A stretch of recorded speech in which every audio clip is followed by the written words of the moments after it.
अजितेश कानपुर के गोविंद नगर में अपनी बीवी और 5 साल के बेटे के साथ रहता था। उसका एक छोटा सा कपड़े का गोडाउन था जिससे घर का खर्चा बस किसी तरह निकल जाता था। लेकिन उस पर एक बहुत बड़ा लोन था, एक ऐसा कर्ज जो खत्म होने का नाम ही नहीं ले रहा था। उसकी बीवी सुनीता दिन भर घर का काम करती थी और इन सब परेशानियों के चलते उन दोनों के बीच बात कम होती थी और खामोशी ज्यादा। अजितेश का बड़ा भाई सुरेश लखनऊ में एक बहुत अमीर बिजनेसमैन था। बड़ा घर, बड़ी गाड़ी और हर बार जब भी वो मिलने आता एक तसल्ली भरी नजर से अजितेश को देखता और कहता, कोई बात नहीं, सब ठीक हो जाएगा। अजितेश को सुरेश की इस बात को सुनकर हमेशा ऐसा लगता कि वो कोई बीमार हो जिसको ठीक होने में वक्त लगेगा। अजितेश हमेशा उस दिन का इंतजार कर रहा था जब वो भी ये बात सुरेश को कहने का मौका पाएगा। वो दिन आया तो जरूर, लेकिन जिस तरह से आया वो अजितेश ने कभी सोचा भी नहीं था। एक सर्दी की रात अजितेश के मोहल्ले में एक तांत्रिक आया। बूढ़ा, सफेद बाल, झुकी हुई कमर और उसके दोनों कंधों पर एक एक कौवा बैठा हुआ था। वो मोहल्ले की गलियों में चिल्लाता हुआ गूंज रहा था, अपनी फूटी किस्मत को बदलो। अगर अपनी फूटी किस्मत बदलनी है तो मेरे पास उसका उपाय है। और यही कहता हुआ वो उस मोहल्ले की एक गली से दूसरी गली में जा रहा था। हर जगह सर्दी की धुंध छाई हुई थी और उस धुंध में तांत्रिक और उसके 2 कौवों की छोटी सी आंखें चमक रही थीं। लोग अपने घर की खिड़कियों से झांक कर देख तो रहे थे, पर कोई उस तांत्रिक के पास नहीं गया। अजितेश भी उस तांत्रिक को दूर से देख रहा था, लेकिन कुछ देर में वो तांत्रिक वहां से चला गया। लेकिन उस रात अजितेश पूरी रात नहीं सो पाया। वो अपने टूटे हुए मकान और उससे भी बेकार जिंदगी के बारे में सोचता रहा। वो सोचता रहा कि क्या उसे उस तांत्रिक के पास जाना चाहिए। अगली सुबह बिना किसी से कुछ कहे अजितेश सीधा उस तांत्रिक को ढूंढते हुए उसके पास चला गया, इस उम्मीद में कि वो अपनी बुरी किस्मत किसी तरह बदल पाएगा। जैसे अजितेश ने सही टाइम पर किसी पंडित से बात करने का सोचा, वैसे ही मैंने भी। थोड़े टाइम पहले मेरी लाइफ में कुछ पर्सनल इश्यूज चल रहे थे जिसका कोई सोल्यूशन ना मेरे पास था ना मेरे दोस्तों और घर वालों के पास। और तो और धीरे धीरे ये इश्यूज इतने बढ़ते चले गए कि मैं खुद सोच में था कि मैं आखिर करूं तो क्या करूं। फिर एक दिन फोन स्क्रॉल करते हुए मुझे एस्ट्रोटॉक का ऐड आया। मैंने भी सोचा कि ट्राई करके देखता हूं, क्या ही हो जाएगा। मैंने वहां राजेश नाम के एस्ट्रोलॉजर से बात की। उन्होंने मेरी डेट ऑफ बर्थ और प्लेस ऑफ बर्थ मांगी और फिर तुरंत बताया कि आपकी लाइफ में ये इश्यूज चल रहे हैं। मैं शॉक्ड रह गया क्योंकि उनकी एक एक बात एकदम सच थी। मैंने उन्हें A to Z मेरी सिचुएशन बताई और फिर मैंने उनकी दी हुई गाइडेंस और रेमेडीज को फॉलो किया। धीरे धीरे मुझे अपने सारे इश्यूज में बहुत इंप्रूवमेंट दिखने लगा। दोस्तों, मेरा ये सब बताने का एक ही मोटिव है कि अगर आप भी लाइफ में किसी तरह की कंफ्यूजन में हैं, मैरिज, रिलेशनशिप, फाइनेंस या घर से रिलेटेड कोई इश्यूज हैं और आप उन इश्यूज के लिए गाइडेंस सीख कर रहे हैं, तो भी एस्ट्रोटॉक ऐप डाउनलोड करो और वहां जाके एक एक्सपर्ट से बात करो। फर्स्ट चैट भी बिल्कुल फ्री है। मैंने ऐप का लिंक डिस्क्रिप्शन और पिन कमेंट में डाल दिया है, तो जरूर चेकआउट करो इस ऐप को। अजितेश लोगों से पूछ पूछ कर फाइनली उस तांत्रिक के पास पहुंच गया। अब भी उसके कंधों पर 2 कौवे थे। अजितेश ने अपने साथ हो रही परेशानी के बारे में उस तांत्रिक को बताया। उस तांत्रिक ने पूरी बात सुनी और फिर उसे कुछ ऐसा बताया जिसे सुनकर वो शॉक्ड हो गया। उस तांत्रिक ने उसे बताया कि कौवे पितृलोक के दूत हैं, जिंदा और मुर्दा लोगों की दुनिया के बीच का दरवाजा, और अगर उन्हें काक तंत्र से सही ढंग से साधा जाए तो वो हर काम करते हैं जो इंसान के बस में नहीं होते। लेकिन ये सिद्धि बहुत खतरनाक है। ये इंसानी खून मांगती है। रोज सुबह बिना किसी चूक के अजितेश को अपनी उंगली काटनी होगी, थोड़ा सा खून दाने में मिलाना होगा और कौवे को खिलाना होगा। और अगर एक दिन भी चूक हुई तो सिद्धि टूट जाएगी और फिर खुद अजितेश की जिंदगी तबाह हो जाएगी। अजितेश ने उस तांत्रिक से कहा कि उससे कोई चूक नहीं होगी, इसलिए वो तांत्रिक अजितेश को काक तंत्र सिखाने के लिए मान गया। तांत्रिक ने अजितेश से खून लेकर दानों में मिलाकर उसके कंधों पर बैठे कौवों को खिला दिया। काक तंत्र पूरा हुआ। तांत्रिक ने अजितेश से जाते वक्त सिर्फ इतना कहा, कि कौवों को कभी भूलना नहीं, क्योंकि ये माफ नहीं करते। अजितेश ने अपना सर हाँ में हिलाया और वहां से चला गया। पहले हफ्ते में ही अजितेश की वो डील क्लोज हो गई जो 3 साल से अटकी थी। फिर एकदम से अजितेश के पास बहुत सारा पैसा आना शुरू हो गया।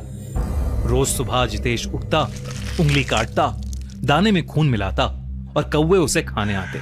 अजितेश ने नया घर ले लिया और सुनीता ने पहली बार घर में घुसते वक्त वो मुस्कान दी जो अजितेश ने काफी सालों से नहीं देखी थी। कई साल बीते। अजितेश अब रईस हो चुका था, पर ऐशो आराम की इस जिंदगी में एक सुबह उससे वो भयानक चूक हुई जिसे ना करने की सलाह उस तांत्रिक ने दी थी। वो कौवों को दाना डालना भूल गया। धीरे धीरे अजितेश दाना डालने की विधि हफ्ते में 1 बार करने लगा और फिर टाइम के चलते वो भी बंद हो गई। लेकिन उसके बाद से नए घर के बाहर एक कौवा रोज सुबह कार पर बैठता और तेज आवाज करता। अजितेश चिड़ के पास जाता, कौवा उड़ जाता, लेकिन अगले दिन फिर उसी जगह उसी समय वो वापस आ जाता। ऐसा लग रहा था कि मानो वो अजितेश को कोई भयानक चेतावनी दे रहा हो। उसके बाद से अजितेश की जिंदगी में अजीबोगरीब चीजें होना शुरू हो गया। एक सुबह दरवाजे के सामने उसे एक कौवा मरा हुआ पड़ा मिला। अजितेश ने उसे कपड़े से उठाया, डस्टबिन में डाला, हाथ धोए और दिन भर के काम में लग गया जैसे कुछ हुआ ही नहीं। अजितेश अपनी अय्याशियों में मग्न था। धीरे धीरे उसके बिजनेस में लॉसेस आने लगे। लॉसेस पहले धीरे आए, फिर एक साथ, जैसे किसी ने एक ही बार में सब कुछ वापस मांग लिया हो। और उसे हर सुबह अपने दरवाजे के बाहर मरे हुए कौवों की लाशें मिलने लगी। इतना ही नहीं, जिस डील से उसे सबसे ज्यादा फायदा हुआ था वो कैंसिल हो गई। एक पार्टनर फ्रॉड करके गायब हो गया और अजितेश के गोडाउन में आग लग गई।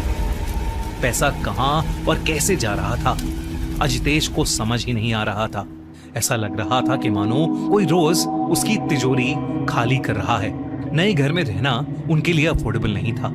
और एक दिन अजितेश और सुनीता अपने बेटे के साथ चुपचाप अपना सामान उठाकर पुराने घर में वापस आ गए, बिना इस बारे में कोई भी बात किए। पुराने घर में आकर जब अजितेश ने पहली बार बाहर झांका तो उसकी सांसें रुक गईं। छत पर, दरवाजे पर, रेलिंग पर, पीपल की डाली पर जो घर से बिल्कुल सटी थी, हर जगह बस कौवे ही कौवे थे। चुप, बिल्कुल चुप, जो बिना हिले, बिना उड़े, एकटक सिर्फ घर को देखते रहते, जैसे वो जानते थे कि वो आएगा। अजितेश ने घबराहट के मारे दरवाजा बंद कर लिया, पर्दे खींचे और कुछ देर अंदर ही रहा। उस रात पूरे समय अजितेश के बेडरूम की खिड़की पर टक टक होती रही। एक कौवा बैठा उसकी खिड़की के कांच पर बार बार अपनी चोंच मार रहा था।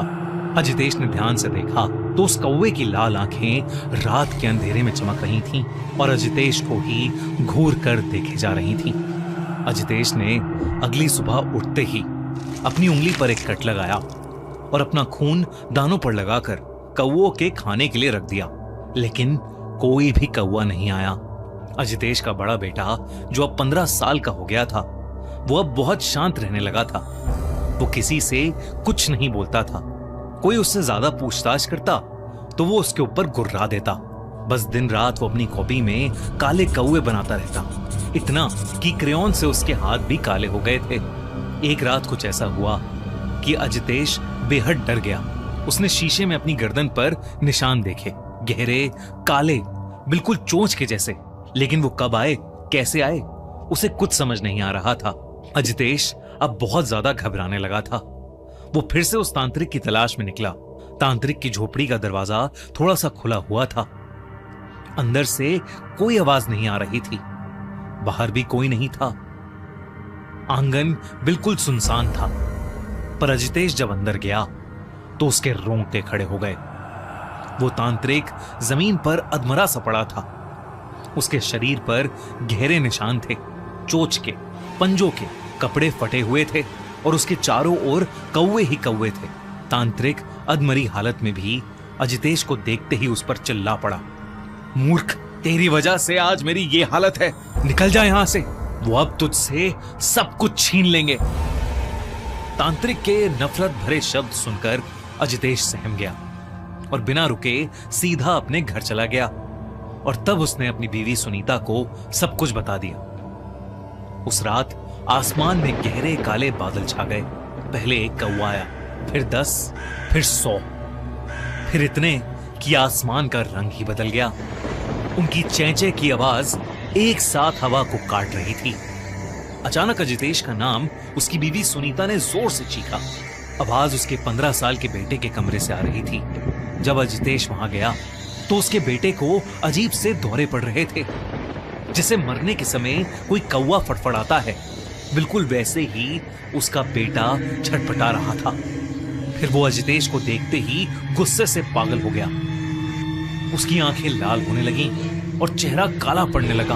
अचानक उसके होठ एक कौवे जैसे चोंच में बदल गए और उसने अजितेश के ऊपर हमला करना शुरू कर दिया। ये देखकर सुनीता की चीख निकल गई, लेकिन वो तब तक नहीं रुका जब तक अजितेश की सांसें खत्म नहीं हो गईं। और तभी अचानक से उनके घर के अंदर सैकड़ों कौवे घुस आए और अजितेश के शरीर से उसका मांस नोचने लगे। ये सब देखकर सुनीता की रूह कांप उठी थी। उसके बाद अजितेश का बेटा बेहोश हो गया और बिल्कुल पहले की तरह नॉर्मल दिखने लगा। वो उसी रात अपने बेटे के साथ हमेशा हमेशा के लिए वो घर छोड़कर चली गई और फिर कभी लौटकर उस घर में वापस नहीं आई। अजितेश का वो घर आज एक खंडर बन चुका है, लेकिन लोगों को उस घर के अंदर 100 से ज्यादा कौवों का झुंड मंडराता हुआ दिखता है।